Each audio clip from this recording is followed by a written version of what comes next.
This is Dr. On, and my co-host is Zander Keig, a licensed social worker. We're both trans guys. And Zander, I'm going to hand this over to you.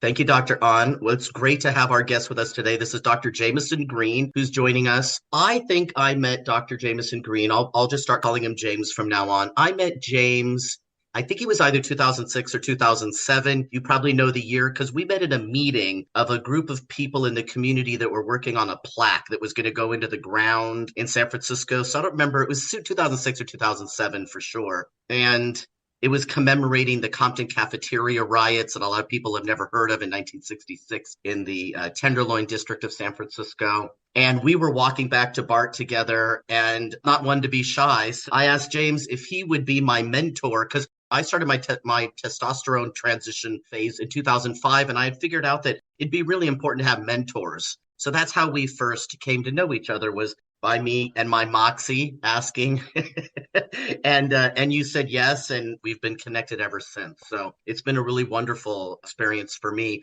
Also, I read Jamison's book, Becoming a Visible Man, the first version. He'll talk a little bit more about his books, but that's where I was introduced to just a whole world that I was completely unfamiliar with. And so I'm just really thankful for you to be my mentor, my friend, to be in my life, to have contributed so much to the trans community. And so it's just an honor and privilege to have you with us today, Dr. Green. James.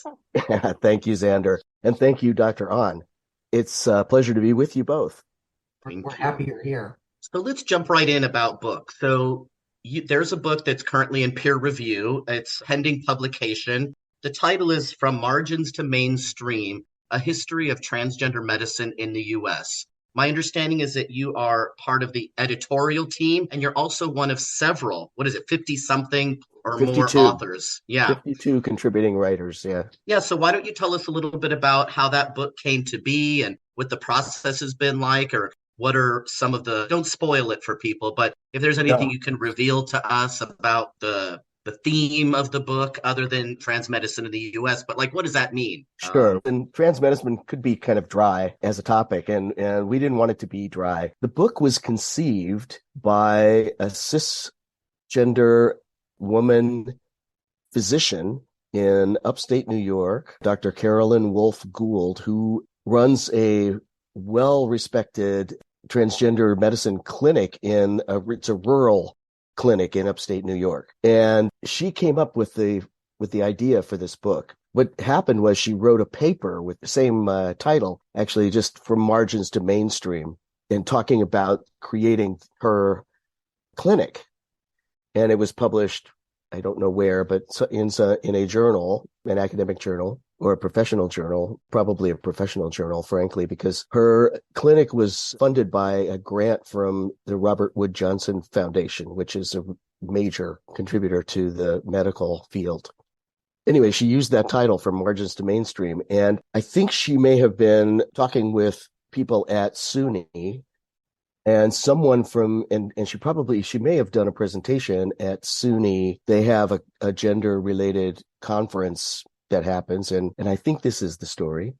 Anyway, she'll let us know at some point if I'm wrong, but I don't think she'll disapprove of this story, even if it's not 100% correct. Basically, that one of the editors from SUNY Press approached her and suggested turning this whole business into a book. And she recruited a young trans man physician who was also from the upstate New York area, although he's in an urban environment, well, as urban as upstate New York gets, and he works in a hospital, and he's incredibly bright. His name is Kyan Lynch, and he was her second recruit, and then they decided, and he's a trans man, so they decided they needed some more trans editors, and they reached out and recruited Dallas Denny, and who's a well-known trans activist from the South. She's now located in New Jersey, but she was well-known. She was originally from Tennessee, and she was well-known in the 90s for starting the American Educational Gender Information Service, or AEGIS, and had a massive collection of books and articles documenting transgender history.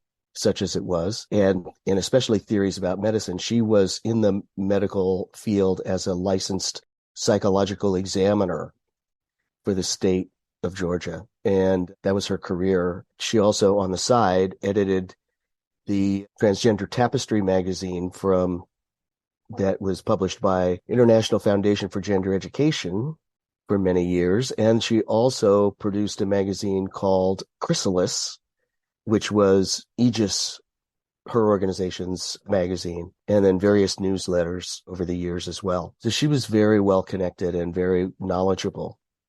And she and I had collaborated on several articles for books over the years, and I'd written some stuff for her for Tapestry and also for Chrysalis, but they recruited her, and then they decided they needed one more. And Dallas suggested they recruit me. And they basically, by that time, they had been working on it for over 2 years. They had put out a call for contributors, and I had responded to that because I wanted to put out their table of contents, their proposed table of contents, and what articles they wanted to have. And they were looking for authors who would commit to writing certain chapters on certain topics. So it wasn't that you would write your version of whatever. It was that you would do some research and you would write the story of this, whatever it was. And I wanted to write the story of the issue of health insurance in the United States, because I'd done a tremendous amount of activism in that area. But they accepted my proposal for that, and so I was signed up to do that. I was busy, however, with other things and didn't get around to it for a long time. At least 2 years went by, and then they recruited me as their fourth editor. And by that time, I was really excited to be working on that project. I didn't have any more super pressing WPATH related duties. I was the president of WPATH. I was elected in 2011 and served as president from 2014 through summer of 2016. And then I was continued on the executive committee until the end of 2018. So I was very, very much involved with the administration of WPATH for that entire time and didn't have a lot of time for writing. But when I came in, they were sort of in the doldrums, as you say, in the seafaring world. They were in the doldrums, and they were kind of in a lull, and there were authors that they had contracted with who were not producing, and they were constantly chasing after them to get their thing done. And they had one really famous author who was committed to doing a chapter on Magnus Hirschfeld, who's not in the United States, but was very crucial to the development of this field and had much contact with Harry Benjamin, who was crucial to development of this field in the United States. So that was a major connection there. And this author sort of disappeared, and turned out he'd gone to South Korea and he was really busy with other things. So, but we didn't find that out for years. So this is how books go, especially when the collaborative books with the large number of authors can be very, very frustrating. So anyway, I got really excited about this and interjected a bunch of energy into the project. And it took another 3 years to get it all put together, my energy notwithstanding. I think one of the last chapters to be completed was my chapter on the associations, WPATH, Habigda, Harry Benjamin International Gender Dysphoria Association, which evolved into WPATH, which is the World Professional Association for Transgender Health, and the Endocrine Society, and standards of care, the issues around all that. So I was doing that chapter, and as it happened, the insurance chapter turned out to be a 2,000-word sidebar in the associations chapter, or maybe it was I think it was in the associations chapter. Anyway, there's so much to say. Not only that, but SUNY Press gave us a contract for a book with a maximum page count of 500 manuscript pages. And we turned in over 900 manuscript pages 3 years late, or actually 2 years late. No, 1 year late. Turned it in at the end of 2022. I think it was either 1 or 2 years late. But they're very excited about it nonetheless, and they've sent it out for peer review. And I have to say, probably 200 pages of those 900 pages are duplicate references. And we made sure that every chapter had its own references, and we didn't consolidate all the references in one bibliography. Yet, that's a book production issue that the press will need to solve or help us solve in any case. And so we just wanted to make sure that each chapter had its own discrete reference list. And so, there's probably 100 references to Harry Benjamin's book, for example, in all the different chapters. So there's a lot that needs to be sorted out in that regard. All the details of editorial design. It's a very complicated project. So the 52 writers, some of them have written chapters and some of them have written, there's only actually 22 chapters in the whole book, but a lot of authors contributed what we called in our creation cycle, we called them sidebars. And those are specialized little essays, short essays on a specific aspect of the topic relevant to the chapter that it appears in. And so, for instance, we have a number of sidebars that have to do with Christine Jorgensen, and we have a lot of fascinating information about people in the 40s and 50s who knew they were trans. Christine Jorgensen hadn't happened yet, but were looking for information about themselves. They recognized there was a difference between them and other people, and they looked for doctors who could help them understand this. And it isn't that doctors went out and discovered the freaky, weird trans people. Trans people went looking for doctors who would help them understand themselves and would help them manage their lives. And that's how this field developed, frankly. That's a really interesting distinction between going out and looking for us versus us going and looking for the providers. Mm-hmm.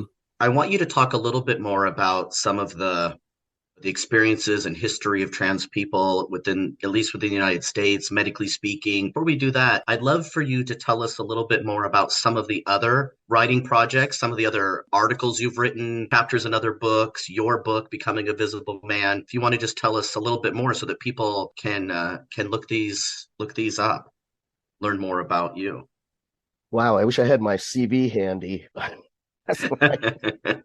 Because I can't remember the titles of everything that I've written or where they are. You talk to us about Becoming a Visible Man. Yeah, that I am very intimate with. So Becoming a Visible Man started as a collection of essays and became, some call it a memoir, but it's much more than a memoir. Although I do use my personal experience as a sort of emotional hook for the reader as they proceed through recognizing what transgender is, understanding what options are available, dealing with the issues of relationships and our relationship as a community, relationship to society. So, and some of the history of trans men's community development, because that's trans men's stuff is, talk about marginalized, is super marginalized, really, really quite invisible. So that's why I called it Becoming a Visible Man. It's sort of a double entendre. On one hand, it's about the visibility of trans community at all, and the bond between trans men and trans women in the movement for health and rights is crucial. And our bond to the lesbian, gay, bisexual community is also important from a political standpoint, but from a real nitty-gritty social standpoint, not quite so much. And there's been a lot of conflict between trans community and gay, lesbian, bi community. Bi people are more accepting of trans people than most gay and lesbian people, but on the whole, we've come a long way with respect to that understanding and the political necessity of those connections, because we're all faced with this exact same oppression and the exact same prejudices and the exact same punishment, if you will, from society, regardless of who we are, because they don't understand us. They think we're all the same, and we're not. But that doesn't mean any of us deserve to be mistreated socially as we are. All right, enough of that. So books. So anyway, Becoming a Visible Man started out, that's the double entendre, is the visibility of the trans community and learning how to be a man because I'm not perceived as female anymore. Not that I was 100% perceived as female prior to my transition. I certainly was not. And that was one of the struggles.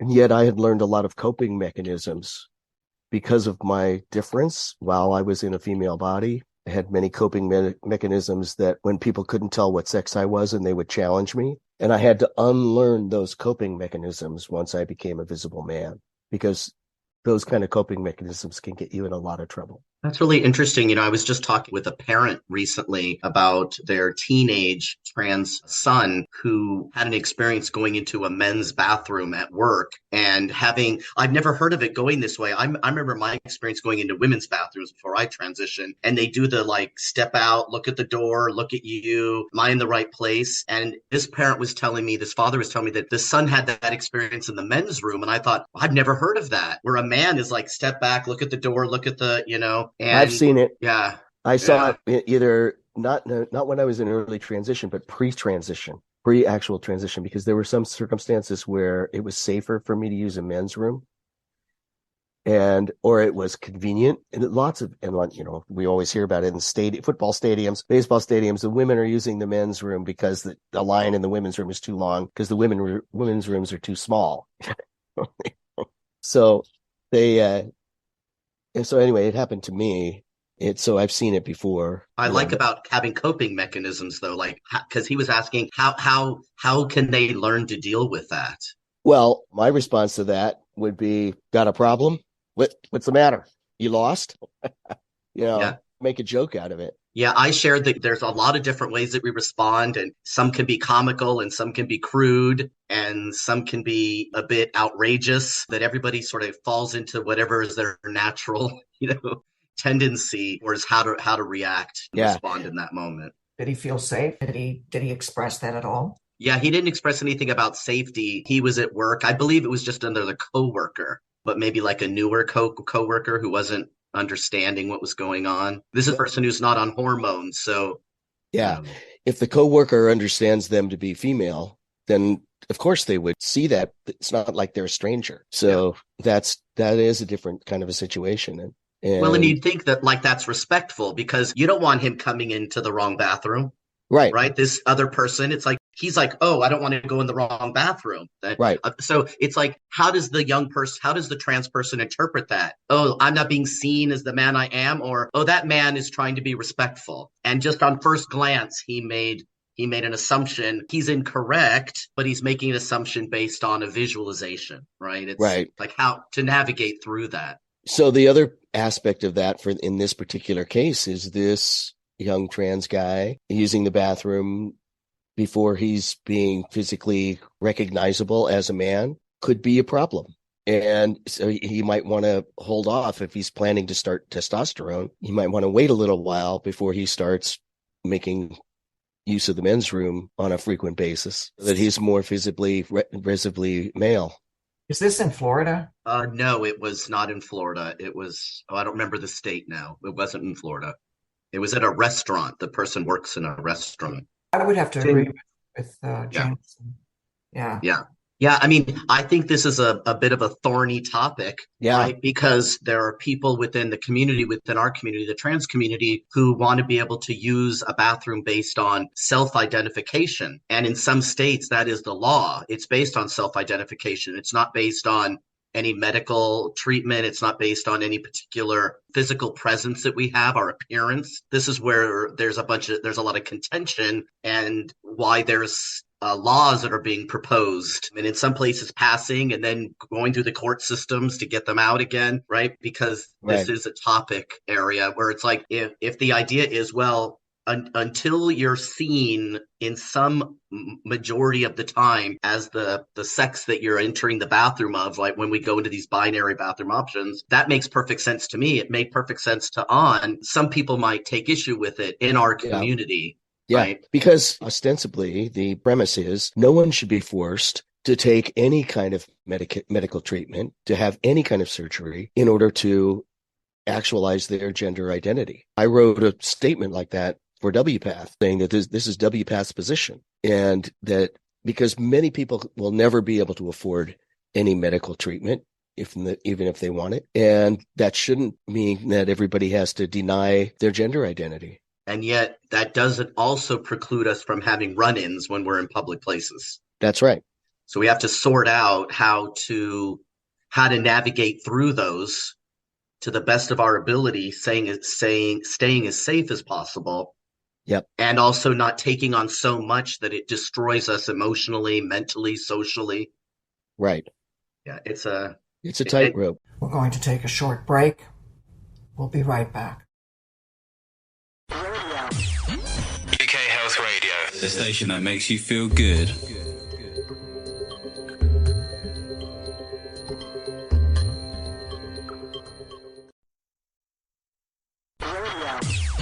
UK Health Radio, the station that makes you feel good.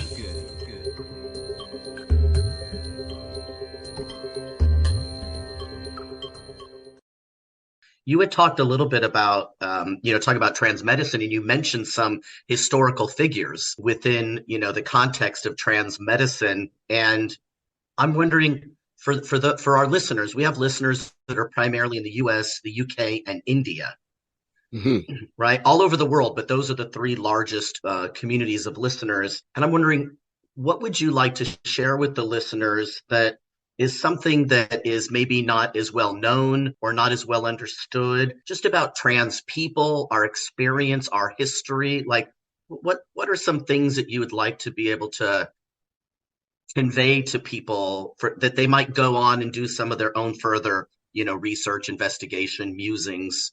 Well, one thing that I think has been notable in many of the historical medical journal articles about trans people, and something that trans people themselves figure out, is that, first of all, this is a naturally occurring condition. It's not a social contagion.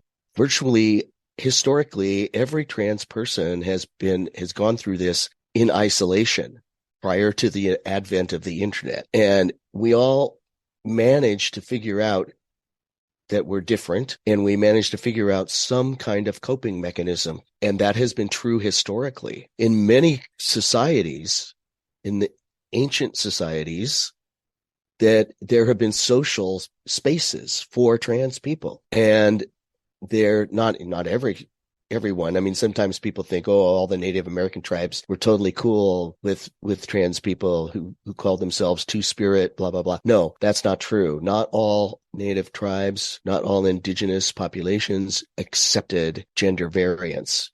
But gender variance is something that naturally occurs in humanity throughout the world, in every class, every culture, every race. It's not anything that isn't naturally human.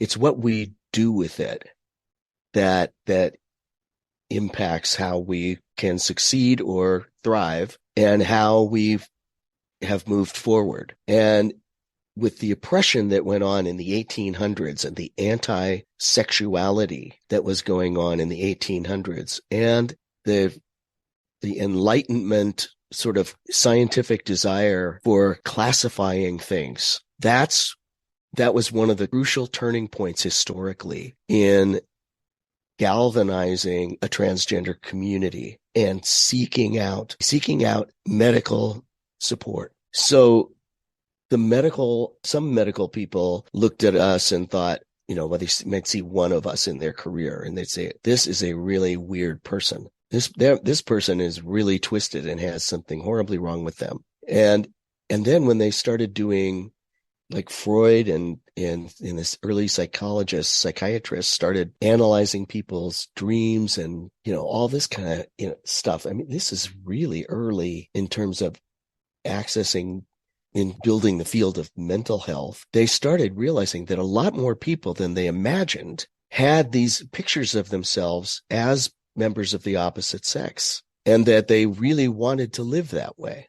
And they really felt they belonged in that other space. But society was so oppressive that there was no way that they could. And yet there were people who did. There were individuals throughout history who successfully cross-lived, if you will, as a term, and were not discovered until after their death that they were actually the sex opposite that which people thought they were.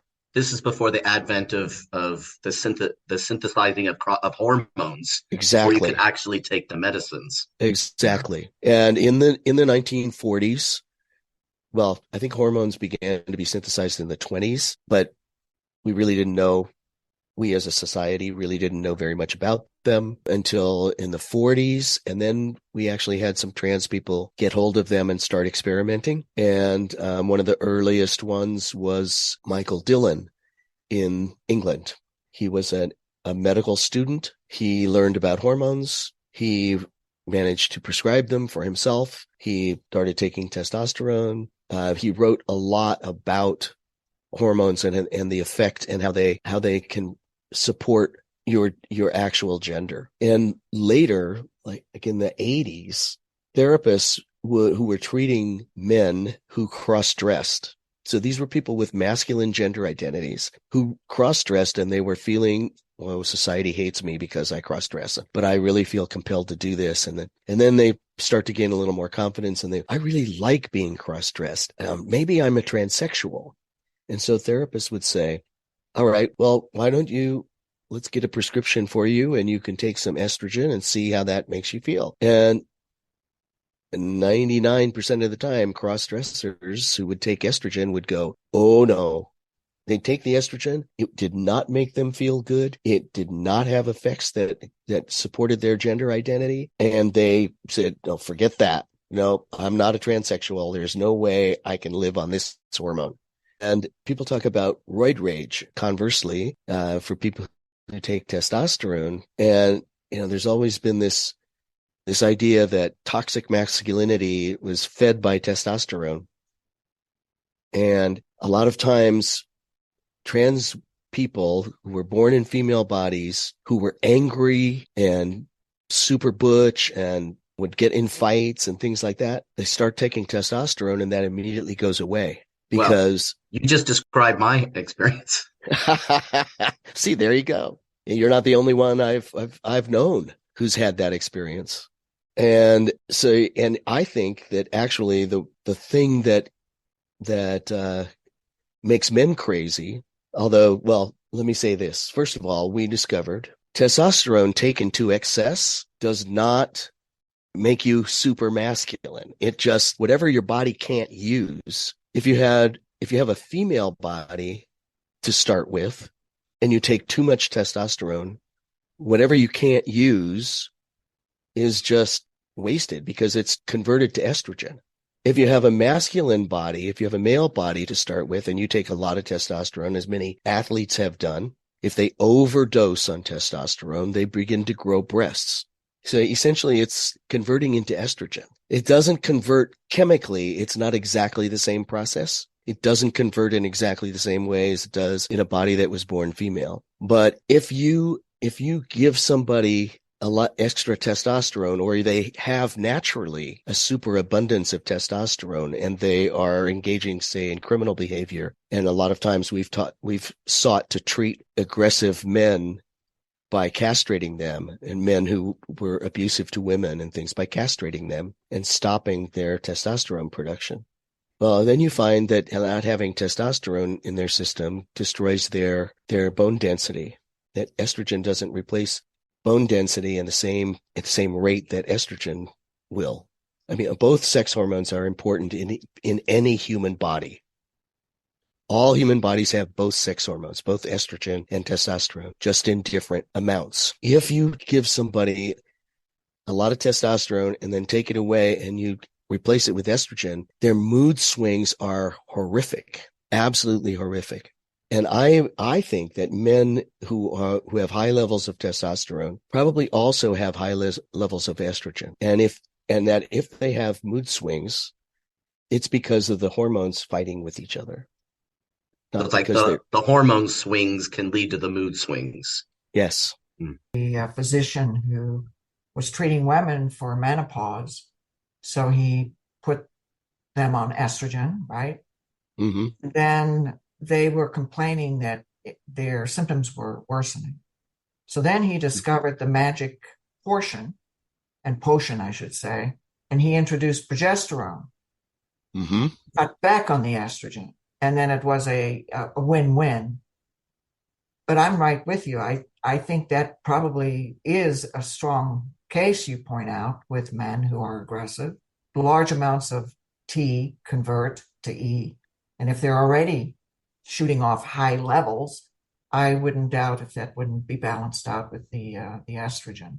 But Right. that fighting piece, and that's so interesting. I had to get away from testosterone and go on to nandrolone Hmm. because that's what was happening with me. I just kept saying, I think it's converting. And I was right because when I went on nandrolone, I was able to maintain a balance. Interesting. Yeah, Yeah. there's a lot we don't know still. There's a lot that has not been sufficiently studied. But the fact remains, my original point was that hormones don't make you something that you aren't. Hormones basically accentuate what you already have. They can't give you features or qualities that you don't already possess. Yeah, we interviewed Dr. Erica Anderson recently, and she was telling us how it hasn't happened a lot of times, but she says it has happened that younger clients of hers have asked her, "How long do I need to be on the testosterone before I start producing semen?" Right. People are very ignorant about how bodies work. It's really pathetic how little we're actually taught or exposed to about how our bodies actually work. This is very common. Hmm. And one of the things that a lot of guys want when they have genital reconstruction is they want to be able to ejaculate. They may know that they're not going to have semen that will impregnate a woman, but they still think they can ejaculate. Yeah, I really appreciate us being able to talk about these topics because there's not really a lot of opportunities to talk about these things, and I especially appreciate because On is a nurse, so that medical expertise is always really helpful, and the ability for you to apply that on in your own journey with medications to be able to figure that out because this medication that you're taking, I had never even heard of it. I still didn't even know what it is, right? It's not something that I hear people talking about. It's Right. either anethynate or cypionate and testosterone, right? That's it. That's all we ever hear In the about. United States, that and in the UK, they have sustanon. In Australia, also sustanon, which I'm allergic to because that's in peanut oil.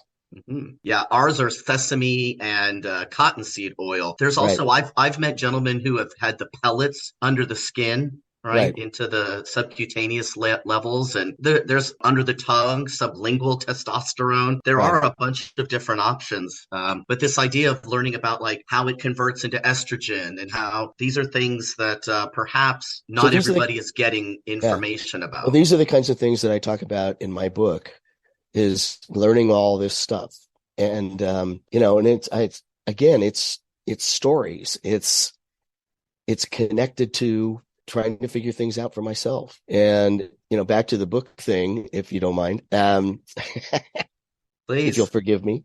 So in 2019, I got a phone call from my publisher, which is Vanderbilt University Press. And they said, we've had some turnover here. We have a new director. We have a new acquisitions editor. We have new production people. We've been going through the old records and stuff. And we realize your book is the best-selling book on our list of all time. And we'd like to, next year, 2020, they said, is our 80th anniversary year. And we'd like to give your book a new treatment. We thought, a new cover and some more promotion, and maybe you'd write a preface for it.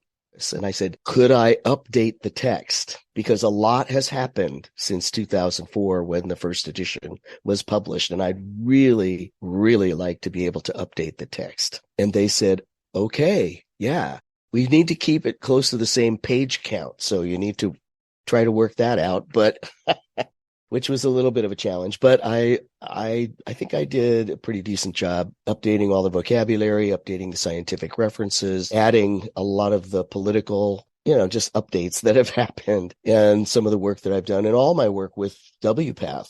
I didn't start working with Habigda and WPATH until right after the first edition was submitted. I was elected to the board in 2003, and that was the year I turned the manuscript in.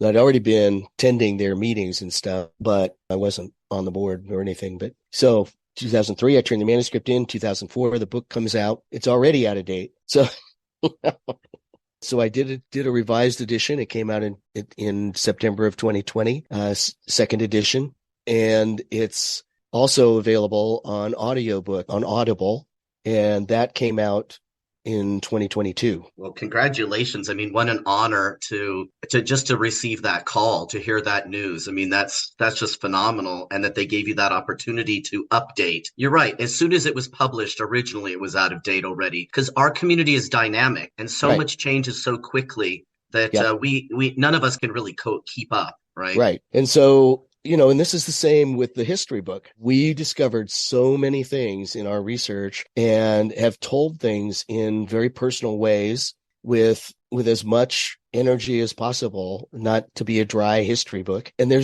are things in there that are surprising. And yet we had a 500-page limit and we turned in over 900 pages. And I couldn't write the chapter on insurance. And it's just a summary. So in so many ways, we just have to keep summarizing and leaving things open. And we have what I'm hoping that this book, From Margins to Mainstream, will do. First of all, that it will awaken people to the dynamics, as you say, of the community and of the stories that exist in our community and the history that we are building every day, but also awaken young scholars and researchers to the inspiration of looking deeper into almost any aspect of this history. There's so much we couldn't possibly say, so much we couldn't possibly put in these pages. So it's an overview, if you will, and a tribute to the tenacity and the resilience of transgender people. And I hope that it will be inspirational for scholars and students and professionals and anyone who wants to read it. The general audience is probably undergraduate studies in the variety of fields: history, sociology, medicine could look at it. It's not technical in medicine, but it's sort of like medical anthropology in a way. But there's a lot in it that I think will surprise people. I like what you just said, medical anthropology, and I think we need more of that. And we especially need it in the trans field. I recently wrote an article, was published just last fall, in the Journal of Law, Medicine, and Ethics. They did a special issue, which is open access, so it's free to anyone. That's all on transgender health. And most of the articles are research-based and a variety of voices, mostly trans voices. I think they are all trans voices. And very, very thoughtful, thought-provoking. And then they asked me to write a personal essay on my experience working with WPATH.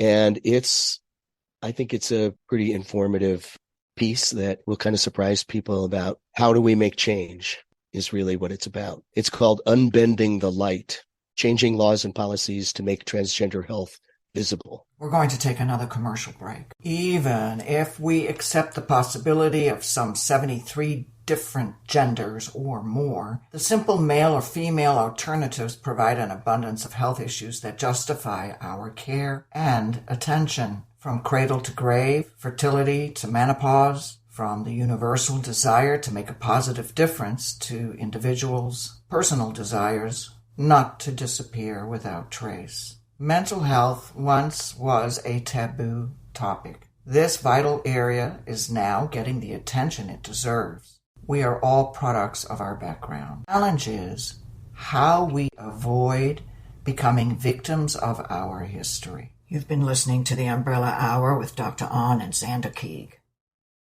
UK Health Radio, the station that makes you feel good.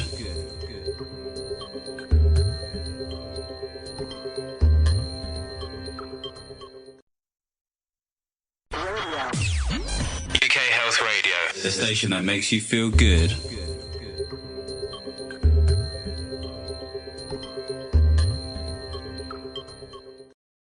We're back from our second break. We're talking with Dr. Jamison Green about one of his books titled Bending the Light. That's a beautiful title. An advocate's perspective or something like that. Yeah, thank you. Yeah.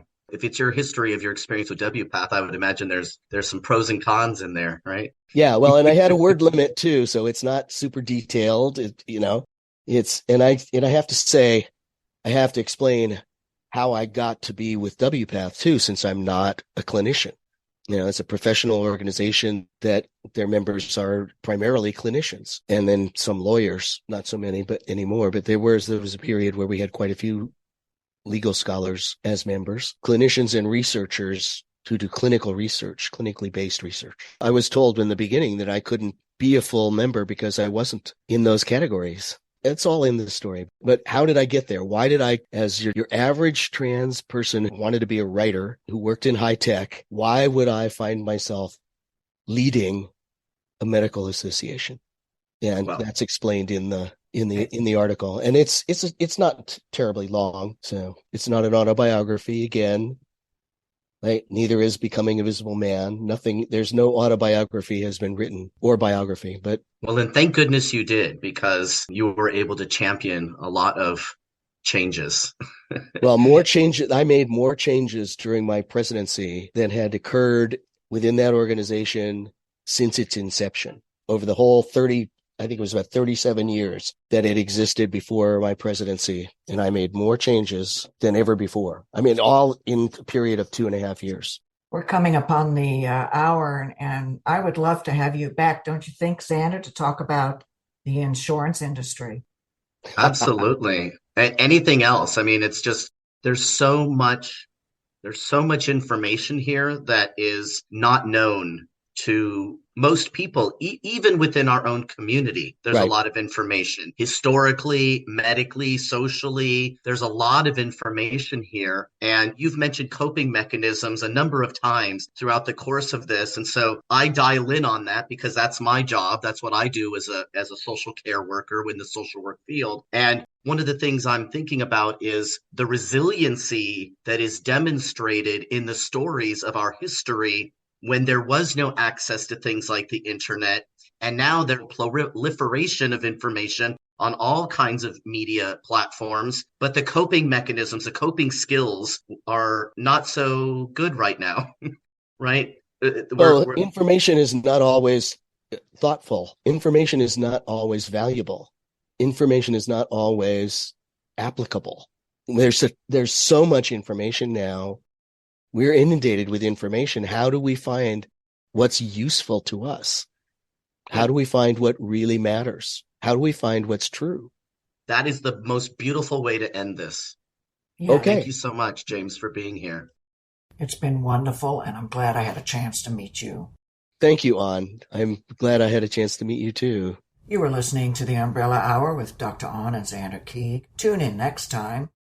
Our guest will be James Beeman. We hope you will join us. The Umbrella Hour covers transgender care and the gender-diverse population.